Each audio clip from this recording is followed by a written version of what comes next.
Olá, pessoal, tudo bem? Então, hoje nós vamos conversar sobre o metabolismo do cálcio. E como sempre, né, por que eu preciso saber sobre o cálcio? Qual que é a anatomia e histologia do cálcio, né?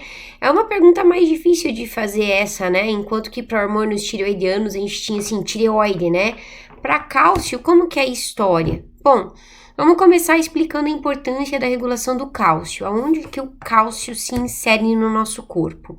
Se vocês lembrarem lá de Fisiologia 1, vão lembrar que o cálcio é importante para a contração da musculatura estriada esquelética e também para a contração cardíaca. No caso, para a contração cardíaca, ele é até mais importante, porque é o cálcio do extracelular que entra aqui nessa fase 2, né, do platô do potencial de ação cardíaco. É esse cálcio do potencial de ação que é um dos fatores mais importantes para a contração, e não tanto o cálcio do retículo sarcoplasmático, ainda que ele ainda tenha um papel também. Enquanto que para a musculatura estriada esquelética é muito mais o cálcio do retículo sarcoplasmático, né?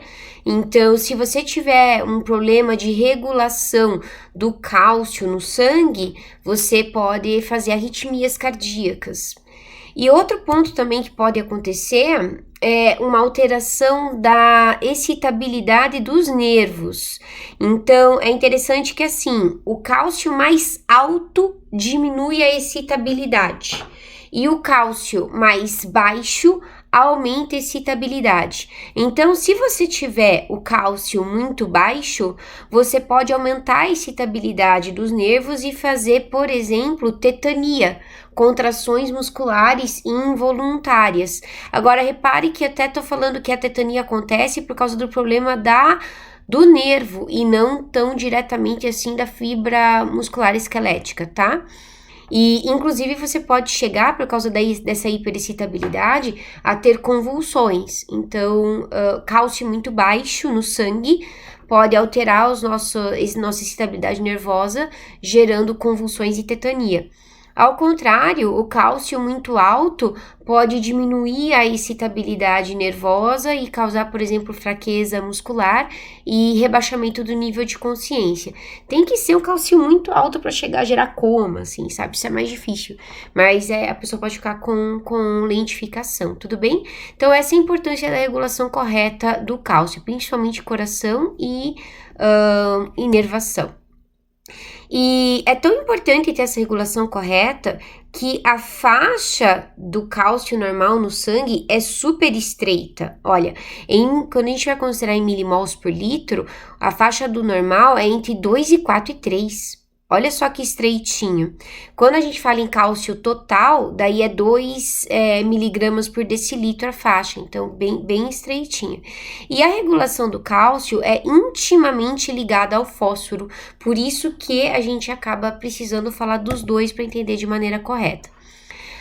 E quando a gente fala, né, em entender a importância do cálcio, e a histologia, né, a anatomia do cálcio? Bem, o cálcio, a maior parte dele está no nosso osso. 99% do cálcio está no osso. A gente tem ali 1% que está no intracelular, e se você for ver, a conta praticamente já fechou, né? No espaço extracelular é 0,1%. Olha que loucura!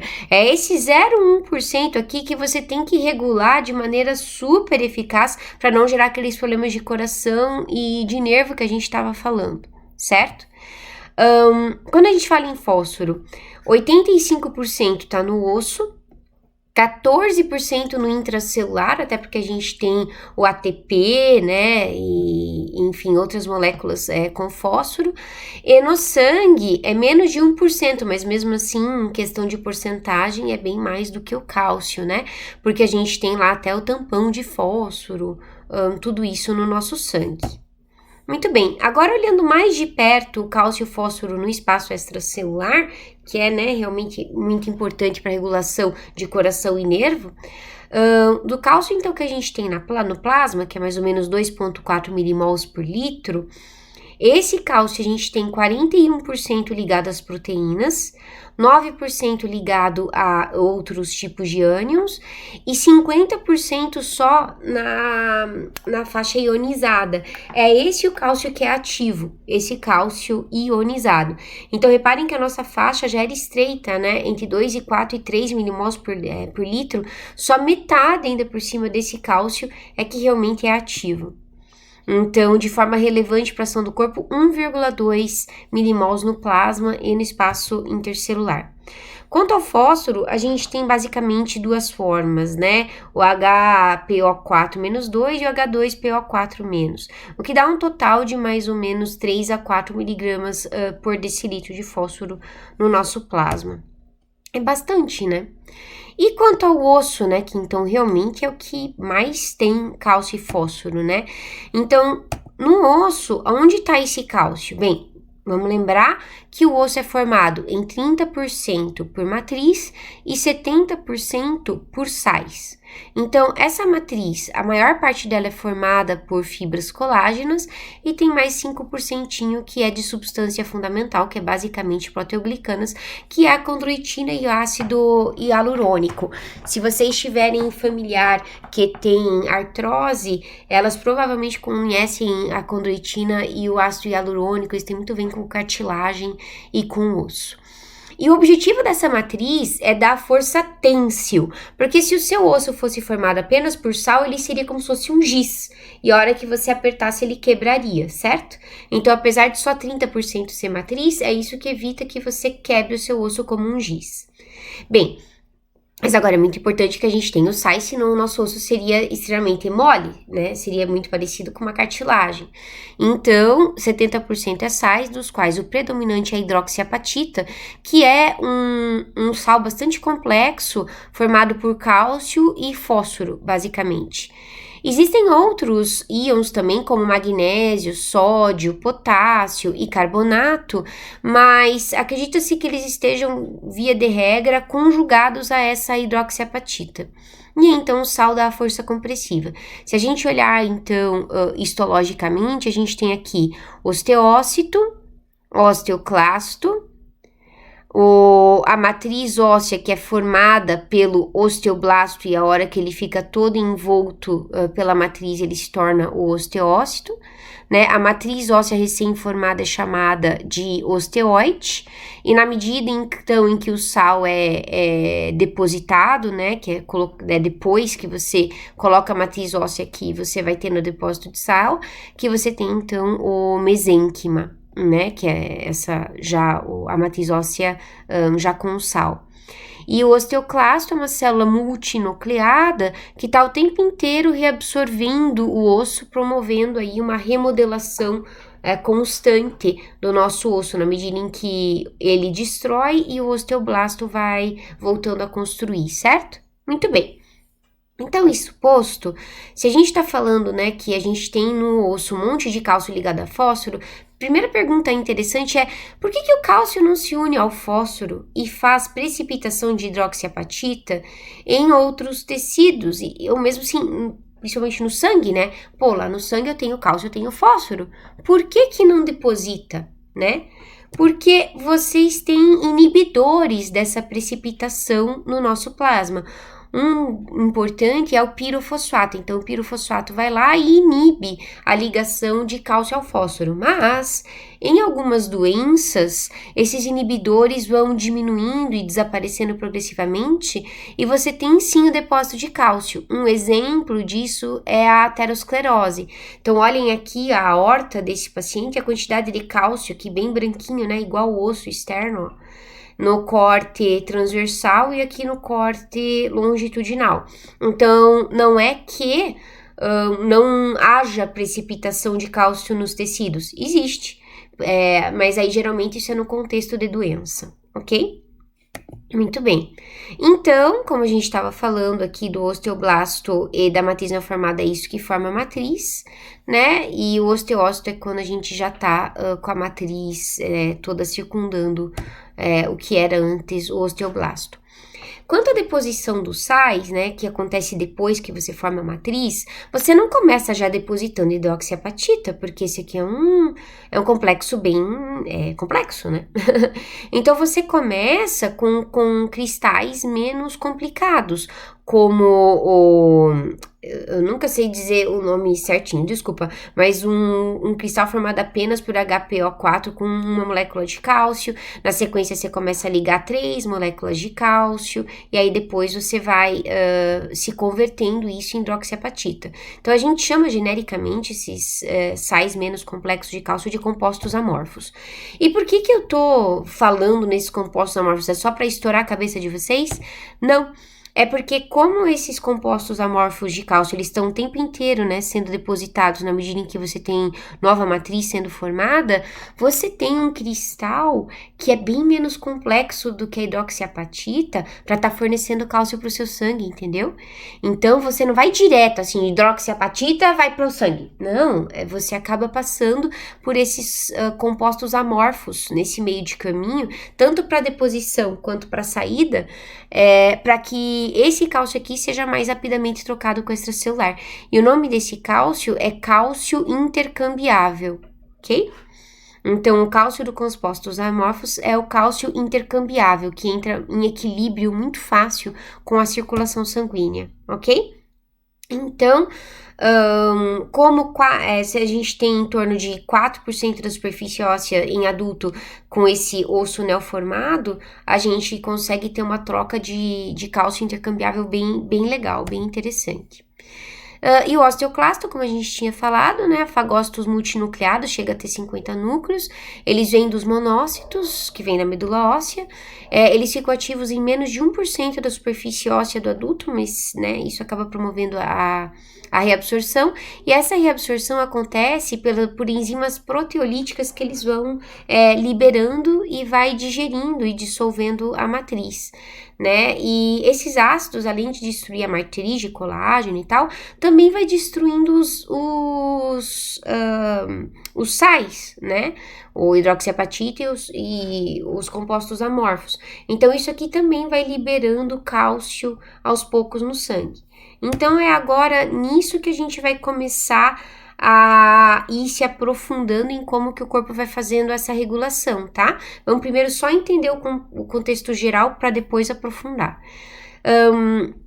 Então, se a gente fosse olhar o osso, né, num aumento um pouco menor do que esse aqui é um grande aumento, se a gente estiver olhando num aumento menor, a gente vai ver que a gente tem aqui, né, os osteócitos, e aí aqui a gente tem o osso bem denso, né, de hidroxiapatita, e repare que vocês têm uns canalículos que comunicam até com outros canalículos de outros osteócitos, tá vendo? E mesmo o osteócito, entre ele e esse osso de hidroxiapatita, a gente tem a lacuna. E isso aqui é importante de você saber, porque é aqui nessa região que a gente tem aqueles compostos de cálcio amorfo, né, e cristais amorfos de cálcio, que é o cálcio intercambiável. É nesse líquido ósseo aqui, presentes na lacuna e nesses canalículos, tá? E aqui na sequência você tem hidroxiapatita. Então, a hidroxiapatita, ela entra em equilíbrio com esse líquido ósseo que tem esses compostos amorfos, tá? E você tem os osteoclastos, né, que vão destruindo por cerca de 3 semanas, vão formando esses túneis, aonde na sequência os osteoblastos vão invadir para produzir a matriz, e você tem a nova formação do osso, né? Por isso que você acaba tendo essa formação sempre concêntrica, assim, bem interessante, com os vasos sanguíneos no centro, né? E aí você acaba tendo os canais de Havers, e enfim. Muito bem, então o que era mais importante dessa figura para a gente entender o metabolismo ósseo é isso aqui. É o osteócito envolto na lacuna com esses canalículos com líquido ósseo. Então, esse aqui é um esquema esquemático do que a gente estava olhando aqui, tá? Vocês sabem que eu gosto de explicar as coisas mais com o esquema João Palito, que eu acho que dá para entender melhor. Então, isso aqui seria um canal de Havers com artéria, né, e nervo e veia, né, então aqui tá representado, o mais importante mesmo é pensar no sangue venoso aqui. Você tem os osteoblastos ali próximos ali no canal de Havers, né, e aí você começa a ter, olha, aquilo que a gente falou dos canalículos, né? E acaba que um osteoblasto você até chega a ter contato de membrana com um osteócito, com outro osteócito, até você chegar lá no outro canal de Havers, né? No outro osteoblasto. E envolvendo essas membranas plasmáticas, a gente tem aí o líquido ósseo, que é onde a gente tem aquele cálcio intercambiável. E bem no centro, os cristais de hidroxiapatita, ok? Muito bem. Então, já deu para entender que o negócio é complexo. E se é complexo, eu vou regular com várias coisas, certo? Então, os reguladores que a gente tem são calcitonina, paratormônio e vitamina D. Vamos ver cada um deles separadamente. Então, pensando em vitamina D, as palavras-chave que eu queria que vocês guardassem são, né, para vitamina D, deposição óssea. Para PTH, o grande objetivo dele é aumentar o cálcio no sangue. E para calcitonina, o grande objetivo é diminuir o cálcio no sangue. Vamos começar pela vitamina D, cuja palavra-chave é deposição óssea. Então, a vitamina D, a gente sabe, assim, muito de literatura leiga, né? Que ela precisa do sol para ser formada. Mas assim, gente, a gente também consegue ter vitamina D na dieta, tá? Então, você pode ingerir a vitamina D. Bom, isso posto, como que é esse processo? Então, vem a radiação solar, que entra em contato com o 7-dehidrocolesterol e transforma em colecalciferol, que é a vitamina D3. Essa colecalciferol, essa vitamina D3, precisa ser transformada em 1,25 de hidroxivitamina D3 para ter efeito, tá? Então, a primeira etapa que acontece é que essa D3 ela é formada em 25 de hidroxivitamina D3 no fígado, e aí na sequência o rim é que faz mais uma hidroxilação e transforma em 1,25 de hidroxivitamina D3. Então, são dois órgãos que tem que estar com a função adequada para você ter vitamina D3 ativa. E você pode, como eu falei, ingerir, né, a vitamina D3 ou D2 se for de vegetal. E nesse caso você até não estaria precisando do sol, né? Aí passa pelo fígado e é transformado. Você até pode repor a 1,25 já direto também, tá? Mas via de regra, o que a gente mais tem em dieta e em suplementos é a não hidroxilada. Muito bem. Uma particularidade que é interessante é assim, como a gente tá falando em vitamina D, né, hormônios, né, tal, a vitamina D ela não é um hormônio, mas ela tem uma regulação, sabe, que é interessante. Então, a 25 de hidroxi que inibe no fígado em transformar a vitamina D3 em 25 de hidroxi, não é a 1,25 que inibe, é a própria 25, certo?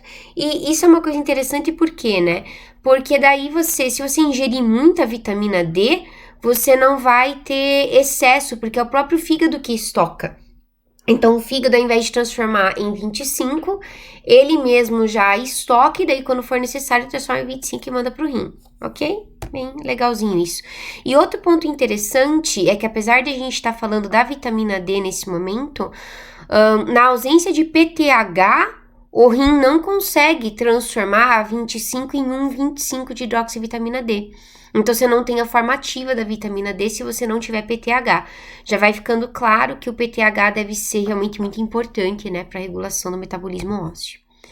Muito bem, então se a gente está falando em vitamina D nesse momento, e que o grande objetivo dela, né, é formar osso, é depositar cálcio no osso, tá? Vamos imaginar o que a gente acha que ela vai, né, ter de ação. Se ela quer colocar cálcio no osso, faria muito sentido que no intestino ela estivesse fazendo o quê? Aumentando a absorção de cálcio da alimentação, né? Muito bem, então realmente esse é um efeito da vitamina D, aumentar a absorção de cálcio no intestino. E nos rins? Bem, um rim filtra meu sangue. eu posso perder cálcio, então, pela urina. Então, o efeito da vitamina D, nesse caso, seria de diminuir a excreção de cálcio no rim. Então, ele vai aumentar a reabsorção de cálcio, certo? Então, aqui ele aumenta a absorção e aqui ele aumenta a reabsorção. Só que vocês já sacaram que cálcio e fósforo são intimamente ligados, e se você não tiver fósforo, né, você não tem o cristal de hidroxiapatita. Então, o que vocês acham que a vitamina D vai fazer sobre o fósforo no intestino? Vai aumentar a absorção de fósforo no intestino. E no rim? Vai diminuir a excreção de fósforo no rim. Gente, tá vendo como é fácil? É bem isso mesmo, tá? Então, ele aumenta a absorção intestinal de cálcio e o principal mecanismo parece ser uma proteína ligante de cálcio na membrana das células epiteliais. Então, ele se liga, ele promove, o aumento da quantidade dessa proteína ligante de cálcio das células do intestino para aumentar a absorção. E o fósforo também é um mecanismo direto de absorção, mas que não é bem claro. Provavelmente ele também aumenta a quantidade de canais que ajudam a transportar esse fósforo para dentro do intestino. E quanto ao rim, ele diminui a reabsorção, ele promove a reabsorção, diminui a excreção, e o fósforo também é a mesma coisa. Só que apesar de ele ter esse efeito no rim, o principal efeito mesmo é no intestino, tá? Isso é interessante porque até fica claro por que em mulheres com osteoporose você dá suplementação de cálcio e de vitamina D, né? Porque se você só der a vitamina D, mas a ingestão de cálcio dela for baixa, o efeito renal é muito pequeno. Então, você tem que garantir que ela está ingerindo cálcio o suficiente, ok? Quanto ao fósforo, gente, a gente come muito, tem muito nos alimentos. Então, a gente não precisa muito se preocupar com suplementação de fósforo. Muito bem. Agora, a maneira pela qual a gente está falando aqui que ela promove o aumento da absorção e da reabsorção de cálcio. Então, ela aumenta o cálcio no sangue, né? A maneira com a qual esse cálcio vai parar no osso, isso não está muito claro. Provavelmente ela aumenta o transporte de cálcio nos osteoblastos, sabe? Que daí ele pega do sangue e joga para aquele líquido ósseo. E daí ele vai do líquido ósseo indo em direção à formação de hidroxiapatita, né? Deslocando o equilíbrio no sentido de formação de hidroxiapatita em lugar de ir pro sangue. Provavelmente é isso, mas ainda não tá claro. Muito bem. E um dos motivos porque a gente não entende muito bem a vitamina D, ela veja, um hormônio vindo do colesterol, né? Então, ela é um hormônio lipofílico e o principal local de ação dela é sobre o DNA. E toda vez que envolve DNA, ainda os nossos conhecimentos não estão tão avançados assim, ok? Então, não sabemos ainda, e como vocês sabem, até de mídia leiga, a vitamina D parece estar envolvida em um monte de coisa no corpo, até a questão de aterosclerose, enfim, porque ela atua em muita coisa realmente sobre o DNA. Muito bem, então, se o PTH, né, como a gente tinha falado, precisa estar presente, realmente parece que o PTH é o mais importante, e ele é mesmo. A palavra-chave para o PTH é aumentar o cálcio no sangue. Vamos ver mais sobre ele. O PTH, ele é produzido pelas paratireoides que ficam lá atrás da tireoide, né? Elas são bem pequenininhas, tem 6 milímetros de comprimento, 3 de largura e 2 de espessura, então bem pequenininhas. E é interessante vocês verem histologicamente como ela é bem diferente da tireoide, tá vendo? E a paratireoide tem 2 tipos de células, as células principais, que são as que secretam o PTH, e as células oxifíticas, que a gente não sabe muito bem para que serve. Então, a gente vai estar falando aqui das células principais que secretam o PTH. E o PTH, ele é transformado primeiro num pré-pró-hormônio, que tem 110 aminoácidos, aí na sequência ele vira um pró-hormônio, para depois, pela clivagem, virar o PTH, que tem ali 84 aminoácidos. E um ponto que é interessante para a prática clínica é que o PTH pode ser secretado, assim, né, com 84 aminoácidos, mas uma parte dele é quebrada em alguns complexos que tem só 34 aminoácidos, lá na porção N terminal da proteína. E é interessante que essas moléculas bem pequenininhas, elas conseguem ter ação plena como o PTH. Então, o PTH é esse hormônio maior, né, mas esse resíduo dele consegue ter ação também. E por que isso é interessante, né, de saber para a prática médica? Porque existem alguns tumores, como por exemplo alguns tumores de pulmão, que eles secretam essa molécula pequenininha, de 34 aminoácidos. E da clínica de hiperparatireoidismo, mas quando você dosa o PTH, ele tá baixo. Não é curioso? Então, por isso que eu me dei ao trabalho de explicar para vocês aqui a formação do PTH, porque realmente tem importância para a prática médica. Muito bem, se a palavra-chave do PTH é aumentar o cálcio no extracelular, qual que é o efeito que vocês imaginam que o PTH vai ter no intestino? Ué, ele vai aumentar a absorção de cálcio no intestino. Fechou, tranquilo. Vocês já entenderam que o fósforo vem junto, então ele também vai aumentar a absorção de fósforo no intestino. Muito bem. Agora, e no rim? Ora, no rim, ele vai querer aumentar, né, o cálcio no espaço extracelular, então ele vai aumentar a reabsorção de cálcio no rim. Muito bem. E o fósforo? Se o fósforo vai junto, eu vou aqui pensar que o fósforo vai aumentar a reabsorção no rim também. Então, não. Aqui é bem interessante. Por quê, né? Lembra que a gente estava falando que você tem medo que o fósforo se ligue ao cálcio no sangue, que isso tem a ver com doenças? Muito bem. Se você tivesse, né, o PTH aumentando a reabsorção de fósforo no rim, ele estaria aumentando o fósforo no sangue. E com isso, esse fósforo poderia ligar aquele cálcio ionizado e diminuir a quantidade de cálcio ionizado, tá entendendo? Então, com fósforo alto, eu tenho risco de reduzir o cálcio do sangue. Então, o efeito do PTH no rim é de aumentar a excreção de fósforo no rim. Então, ele diminui o fósforo, né? Ele excreta o fósforo, ele aumenta a excreção de fósforo pelo rim, mas ele aumenta a reabsorção de cálcio pelo rim. Aí você poderia falar, mas puxa, aí no intestino ele aumenta a absorção de fósforo? Então, sim, porque o principal mecanismo pelo qual o PTH atua no intestino é através da vitamina D. Lembra lá que o PTH faz converter, né, o 25 de hidroxivitamina D em 1,25 de hidroxivitamina D? Então, como ele forma a vitamina D ativa, a grande ação dele no intestino é através da vitamina D, ok? Já no rim, lembra que a vitamina D quase não tinha ação sobre o rim? Porque o corpo é bem espertinho, faz com que não tenha grande ação sobre o rim, para que o PTH possa ter ação sobre o rim de aumentar a reabsorção de cálcio, mas ao mesmo tempo eliminar o fósforo. Porque o PTH não está interessado em formar osso, quem quer formar osso é a vitamina D. O PTH está interessado no controle do cálcio no seu espaço intercelular. Tudo bem? Muito bem. Então, a ação do PTH no intestino é através da vitamina D, tá? Promovendo a absorção de cálcio e fósforo. E no caso do osso, como ele quer botar cálcio no espaço extracelular, o que o PTH faz é aumentar a reabsorção óssea.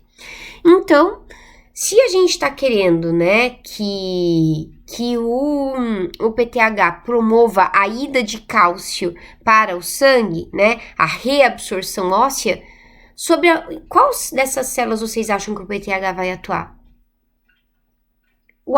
Por aquela que promove a reabsorção óssea. A gente vai imaginar que o PTH atue sobre o osteoclasto, certo?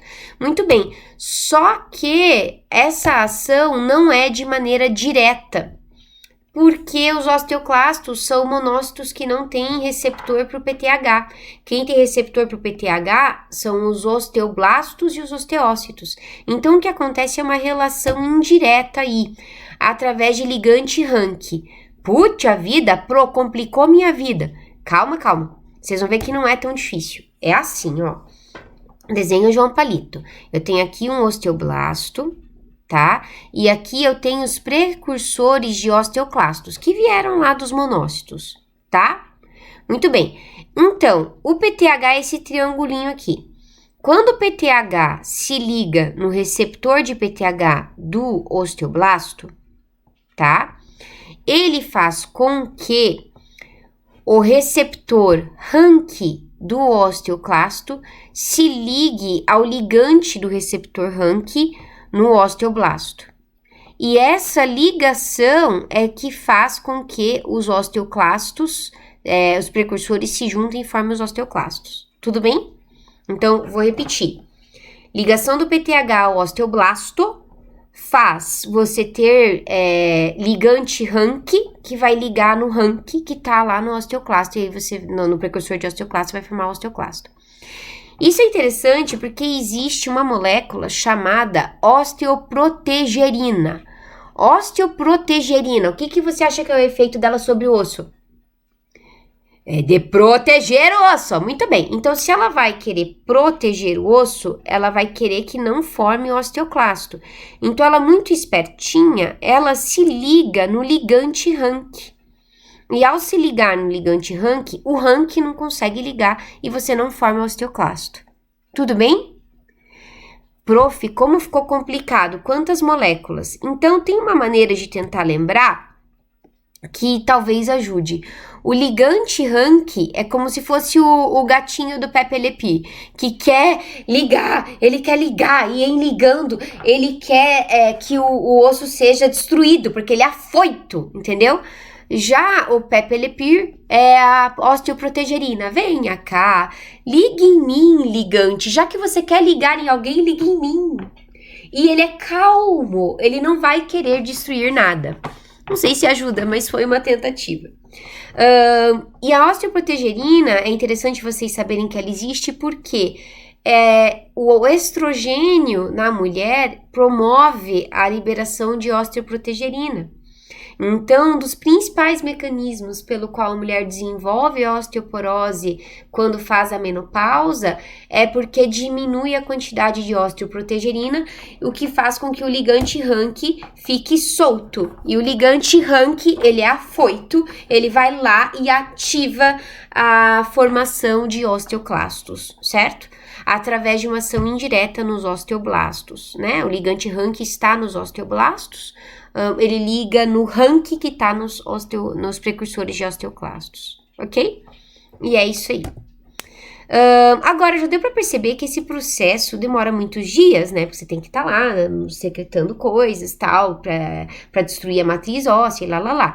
Então, isso aqui só conseguiria manter o teu cálcio no extracelular em longo prazo, né? O nível do teu cálcio em longo prazo. Por isso que isso aqui é chamado de fase lenta da absorção de cálcio, tá? No caso de liberação do cálcio pro seu sangue. Você precisa ter uma fase rápida, porque se o teu nível de cálcio cair muito rápido, como você viu, você pode fazer tetania e morrer, além de arritmias cardíacas. Então, você precisa ter uma fase rápida, que eleva o cálcio em minutos. Como que é isso? Vamos lá, calma que não é tão difícil assim. Então, vamos lembrar lá do esquema João Palito, que aqui a gente tem o líquido ósseo, aqui a gente tem os osteoblastos e lá, certo? Muito bem. Então, lá nessas membranas que a gente estava falando aqui dos osteoblastos e dos osteócitos, tá bom? Aqui você tem, então aqui tá a membrana, tá? Você tem uns canais de cálcio que ficam em contato com aquele líquido ósseo que está em contato com o osso mineralizado. Então, aqui você tem bombas de cálcio, tá? Que estão em contato com o líquido ósseo que está em contato com os cristais de hidroxiapatita. Muito bem. Essas bombas de cálcio são estimuladas pelo PTH.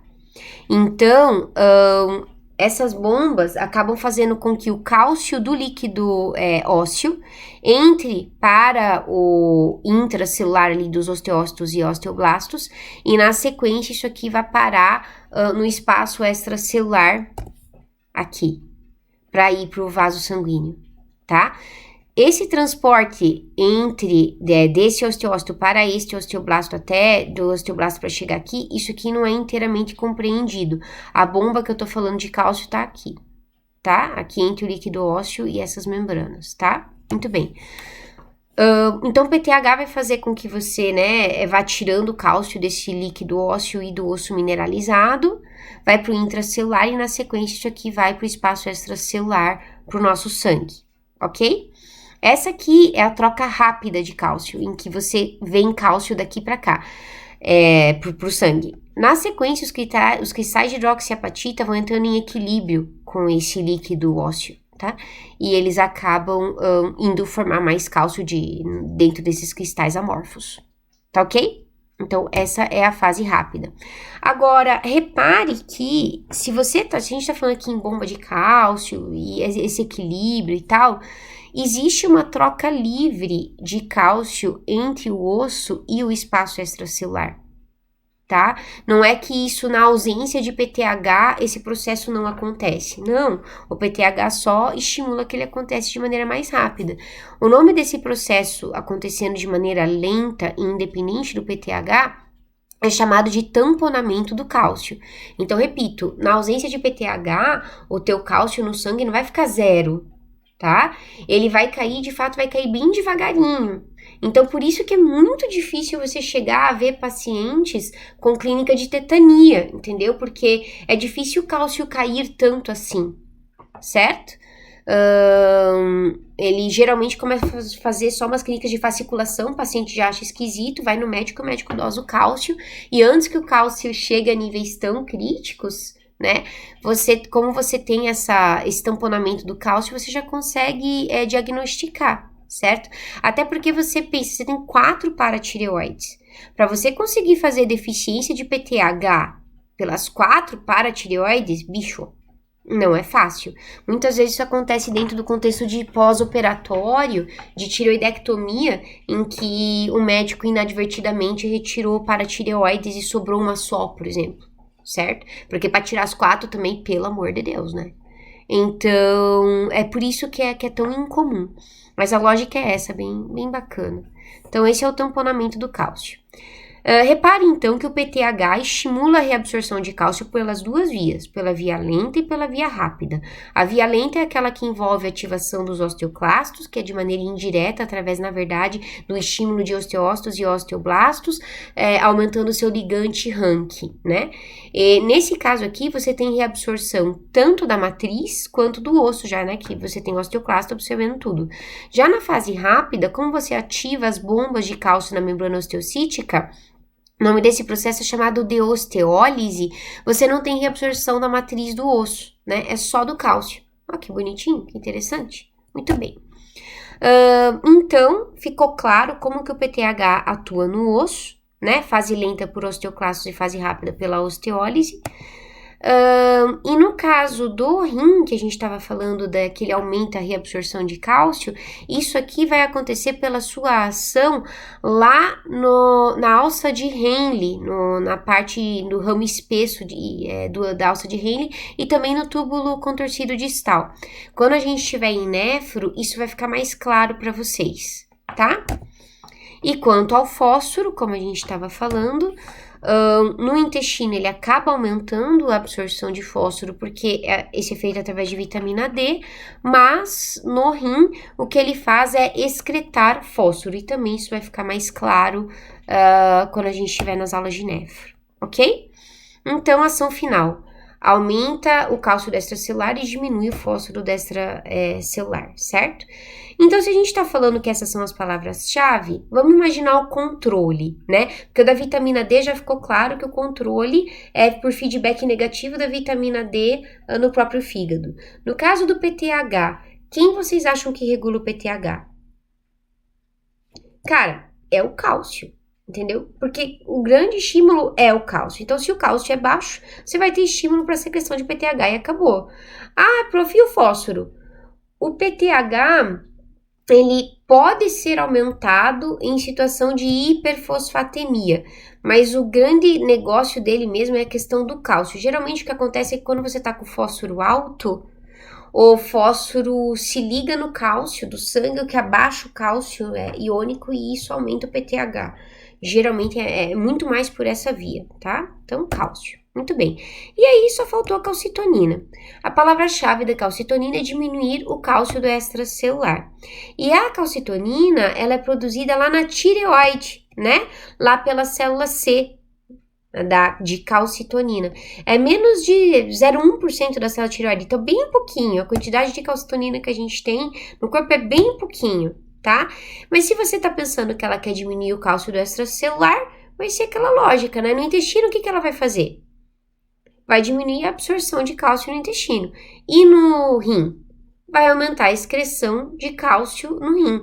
E no osso, se ela não quer que o cálcio, né, vá para essa celular, ela vai impedir a saída de cálcio do osso. É isso aí, né? Então vai diminuir a reabsorção de cálcio no osso, diminuir a absorção no intestino e diminuir a reabsorção nos rins. Ela também tem uma questão de fase lenta, supressão de osteoclastos e a diminuição de osteólise, enfim, só que ninguém entende muito bem, tá? Pra falar a verdade, a ação da calcitonina, porque o efeito geral dela é muito fraco. O PTH supera, sabe? O PTH acaba sempre sendo mais importante. E a calcitonina acaba sendo mais importante mesmo para crianças, justamente para garantir a ossificação. Mas se você tirar fora a tireoide da pessoa, não vai fazer falta nenhuma, tá? Não vai fazer hipercalcemia. Então, então se a calcitonina tem tão pouca importância assim, prof, por que você tá falando dela pra mim? Tô falando dela pra você porque se você tiver hiperparatireoidismo, tá? Então, uma das suas paratireoides resolveu secretar demais paratormônio, o teu cálcio no sangue vai aumentar e um dos tratamentos é você dar calcitonina, ok? Então, por isso que você precisa saber que ela existe. A palavra-chave dela é diminuir o cálcio no sangue e realmente, então, se você tem cálcios elevados, nível de cálcio elevado, ele estimula a secreção de calcitonina. Muito bem, então esses são os 3 hormônios, mas vocês já sacaram que quem realmente regula é o PTH, tá? Então, se for para fechar, cálcio baixo vai fazer aumentar o PTH.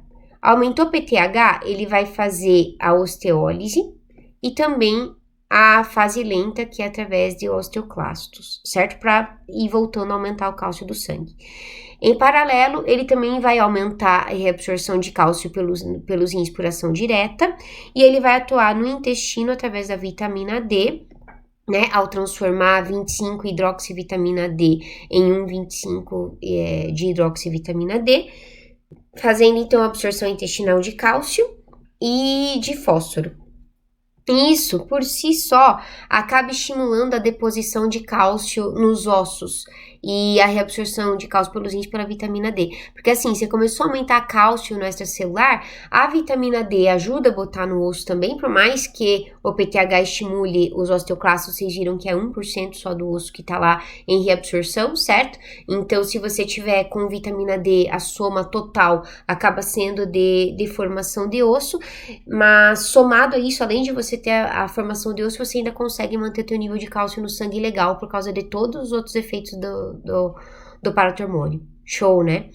E o cálcio baixo diminuiria a calcitonina, ok? Claro que se você começar a baixar demais o seu nível de cálcio, particularmente se você tiver com uma ingestão inadequada dos precursores da vitamina D, né, que daí o PTH não consiga transformar a 25 de hidroxivitamina D em 1,25 porque você está com deficiência, aí você pode começar a ter o seu osso mais fraco, certo? Porque o grande objetivo do PTH é cálcio no extracelular. Mas se você tiver com um bom aporte de cálcio, um bom aporte de vitamina D, você consegue formar osso. Muito bem.